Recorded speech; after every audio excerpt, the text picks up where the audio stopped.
İlk defa bir MacBook kullanacaksanız, Windows'tan Mac'e geçiyorsanız veya Mac'inizi daha stabil bir şekilde, daha efektif bir şekilde kullanabilmek istiyorsanız bu videoyu sonuna kadar izleyin. Birçok insan Mac'lerin kullanımının çok karmaşık olduğunu düşünür arkadaşlar, fakat bu videoyu izledikten sonra artık Mac'inizi çok daha iyi bir şekilde kullanabileceksiniz. İlk olarak Mac'e yeni geçenlerin yaşadığı en büyük sorunların bir tanesi sağ tık arkadaşlar. Sağ tıkı birkaç farklı yöntemle kullanabiliyorsunuz veya açabiliyorsunuz. Şimdi onları sizlere hemen göstereceğim. İlk olarak iki parmağınızla touchpad'e basarsanız bu sağ tık görevini görür arkadaşlar ve aynı zamanda kontrol tuşuna basıp touchpad'inize bir kere basarsanız bu da sağ tık görevini görür. Masa üstüne veya dosyalarınıza bu şekilde sağ tık yapabilirsiniz ve aynı zamanda sistem ayarlarından da bunu değiştirebilirsiniz arkadaşlar. Bir Magic Mouse alsanız bile bu kontrol ayarı, bu sağ tık ayarı varsayılan bir şekilde kapalı olarak geliyor arkadaşlar. İsterseniz touchpad'inizin sağ kısmında sağ tık olarak kullanabilirsiniz sistem ayarlarından açıp. İsterseniz de Magic Mouse'unuz varsa, ki ben Magic Mouse'da da kullanıyorum, bunu da sistem ayarlarından tekrardan sağ tık olarak açabilirsiniz. DOS'tan Mac'e geçenler için aradaki en büyük fark bir nevi görev çubuğudur arkadaşlar. Görev çubuğu macOS'ta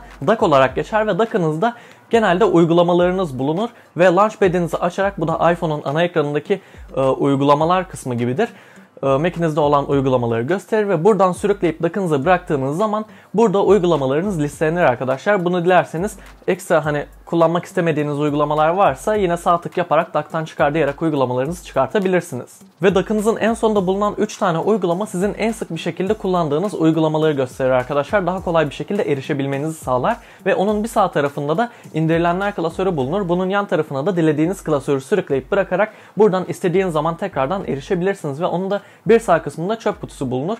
Dilerseniz dosyalarınıza sağ tıklayarak çöp kutusuna taşıyabilirsiniz veya dilerseniz de direkt olarak dosyanızı çöp kutusuna sürükleyip bırakabilirsiniz nerede olursanız olun. Aynı zamanda Windows kullanan arkadaşların da çok iyi bileceği üzere Windows'ta bir uyarılar ve aynı zamanda widget paneli vardır arkadaşlar. Burada bildirimlerinizi görebilirsiniz.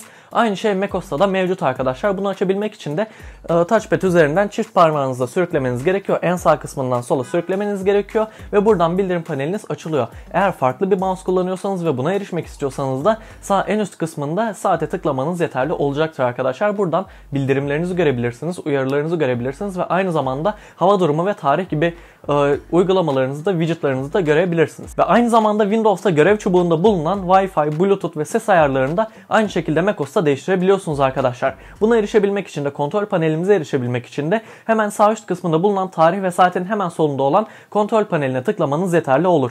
Buradan bilgisayarın herhangi bir şekilde ayarlarına girmeden tamamen genel bir şekilde ayarlarınızı yapabilirsiniz. Buradan Wi-Fi'nizi, Bluetooth'unuzu ve aynı zamanda ekran parlaklığınızı, ses seviyenizi ve aynı zamanda AirDrop'unuzu da buradan ayarlayabiliyorsunuz arkadaşlar. Biliyorsunuz ki Windows'ta Windows Search isminde bir adet arama kısmımız mevcut arkadaşlar. Buradan hem dosyalarınızı hem de aynı zamanda internetteki aramalarımızı gerçekleştirebiliyoruz. Ne kadar kapsamlı, ne kadar kullanılabilir tartışılır, fakat bu da macOS'ta mevcut. Kendisi Spotlight olarak geçiyor ve aynı zamanda Command boşluk tuşuna basarak da buna erişebilirsiniz. Kendisi pop-up olarak açılacaktır ve aynı zamanda Mac kullanıcılarında genel olarak söylediği üzere Spotlight kesinlikle Windows Search'ten çok daha iyi arkadaşlar. Tekrardan buradan da dosyalarınızı arayabilirsiniz. Eğer bulduğunuz bir dosya mevcutsa buna boşluk tuşuna basarak daha detaylı bir şekilde görebilirsiniz ve aynı zamanda bulduğunuz dosyayı sürükleyip bırakabilirsiniz veya dosyanın konumunu görmek için de Command R tuşuna basarak da Finder'da bu dosyayı açabilirsiniz arkadaşlar. Ve aynı zamanda Spotlight uygulamamızda, Spotlight Search kısmımızda da para birimi işlemlerini yapabilirsiniz, hava durumunu öğrenebilirsiniz veya internetten bir şeyler araştırabilirsiniz ve kendisini aratabilirsiniz. Windows'tan Mac'e geçen kullanıcılar için veya sıfırdan Mac kullanacak kişiler için Finder çok karmaşık gelebilir arkadaşlar. Bunu biraz da olsa düzeltebiliriz ve biraz daha göz aşinalığı edinebiliriz. Bu durumu değiştirmek için ilk olarak görüntü ayarlarından yol çubuğunu seçebilirsiniz arkadaşlar. Bununla birlikte dosyanızın hangi kısmında olduğunu, hangi uzantıda veya hangi dosyaların içinde olduğunu veya sizin hangi dosyanın içerisinde olduğunuzu direkt olarak görebilirsiniz arkadaşlar. Aynı dosya gezgininde olduğu gibi uzantılarınızı görebilirsiniz. Bununla birlikte eğer Finder sizlere çok karışık geliyorsa bunun görünümünü de değiştirebilirsiniz arkadaşlar.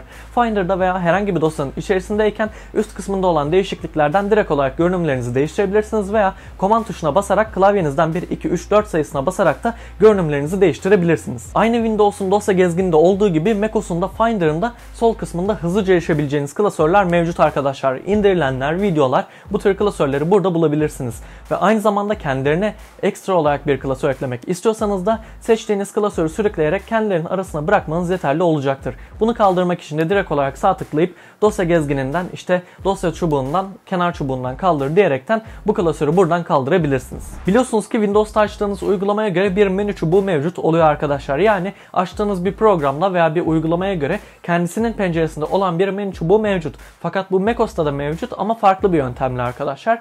Kendisinin en üst kısmında bulunan menü çubuğu sadece kişiselleşiyor. Yani bulunduğunuz ekrana göre sadece kendisi değişiyor. Yani herhangi bir şekilde bir uygulamanın penceresinde bir menü çubuğu mevcut değil. Yani üst kısmındaki menü çubuğu kısacası bulunduğunuz uygulamaya göre değişiyor. Aynı zamanda bu menü kısmında bir de yardım kısmı mevcut arkadaşlar. Örneğin kendisinin bu menü çubuğu ayarlarından herhangi bir şeyi bulamadınız, gözünüze kestiremediniz. Kendiniz otomatik olarak yardım kısmına gidip buradan anahtar kelimenizi arattığınız zaman, örneğin yakınlaştır yazdığınız zaman, mesela yakınlaştırma kısmını bulamamışsınızdır.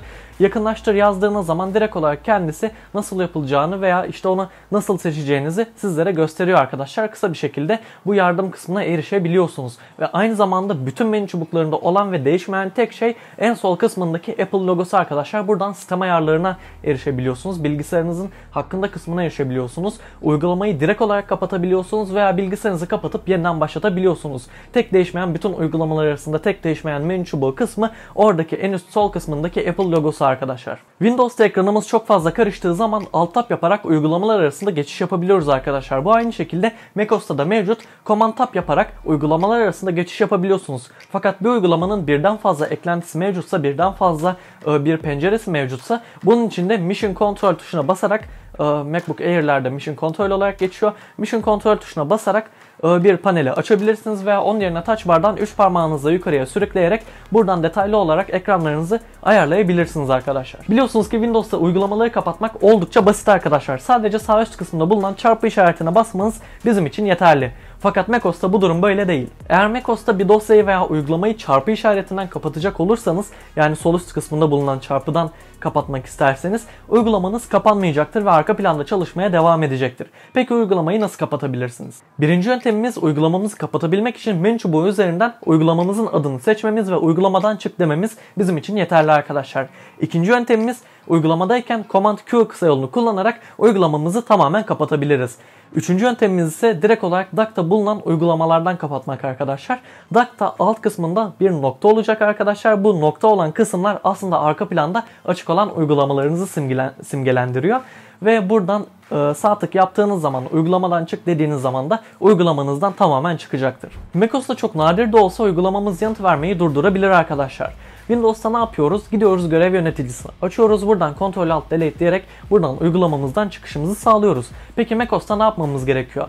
Direkt olarak uygulamamızın ekranı açıkken herhangi bir işlem yapamıyorsanız Apple menüsü üzerinden çıkmaya zorla demeniz sizin için yeterli arkadaşlar. Kendisi otomatik olarak kapanacaktır. Windows'ta tarayıcınızda scroll barı her zaman ekranın sağ kısmında konumlandırılır arkadaşlar. Fakat macOS'ta bu böyle değil. Kendisine kaydırdığınız zaman, sadece scroll işlemini yaptığınız zaman sağ tarafta scroll barımız mevcut olur arkadaşlar. Veya kendisinin üzerine geldiğimizde bu görünür hale gelir. Bunu açabilmek için de sistem ayarlarından görünüm kısmına geliyorsunuz arkadaşlar ve kaydırma çubuğunu her zaman aktif olarak, always olarak seçiyorsunuz ve artık kaydırma çubuklarınız hangi tarayıcınız olursa olsun sağ tarafta aktif olarak yer alacaktır. Umarım videoyu beğenmişsinizdir. Daha detaylı Apple kullanımları ile ilgili video çekmemi istiyorsanız veya daha kaliteli içeriklerin gelmesini istiyorsanız lütfen aşağıdan kanala abone olmayı, videoyu beğenmeyi ve video hakkında yorum yapmayı unutmayın. Kendinize iyi bakın, hoşça kalın. Diğer videolarda görüşmek üzere. Bay bay.